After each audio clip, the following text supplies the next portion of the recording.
L'Ecomuseu del Blat, impulsat per la Universitat de Vic, ja es pot visitar. Després de 10 anys de treball, recopilant i catalogant eines i elements relacionats amb l'agricultura tradicional, ara totes es poden veure a la masia del Colomer, de Taradell. Es tracta, però, d'un museu que no s'acaba en aquesta masia, ja que pretén tenir diverses col·leccions al territori d'Osona. Això de les xurriaques, aquí les xurriaques. Són els primers visitants de l'Ecomuseu del Blat, que pretén recuperar i divulgar el patrimoni agrícola de la comarca d'Osona.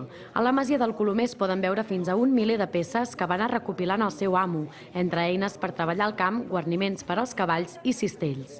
Ja fa 10 anys que la Universitat de Vic, impulsora del projecte, està catalogant el material. La finalitat és fer una xarxa de masies per visitar. És un museu que les sales és al mateix territori.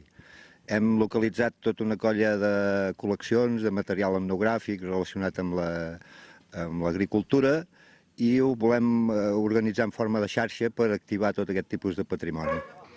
A l'Ecomuseu s'ensenya al visitant a treballar la terra amb els mètodes tradicionals. L'objectiu és explicar l'evolució de l'activitat agrària al llarg del temps. Hem llaurat i hem sembrat i després hem remogut la terra. He passat molt bé perquè he pogut veure la caixa, altres eines que no coneixia i he pogut sembrar.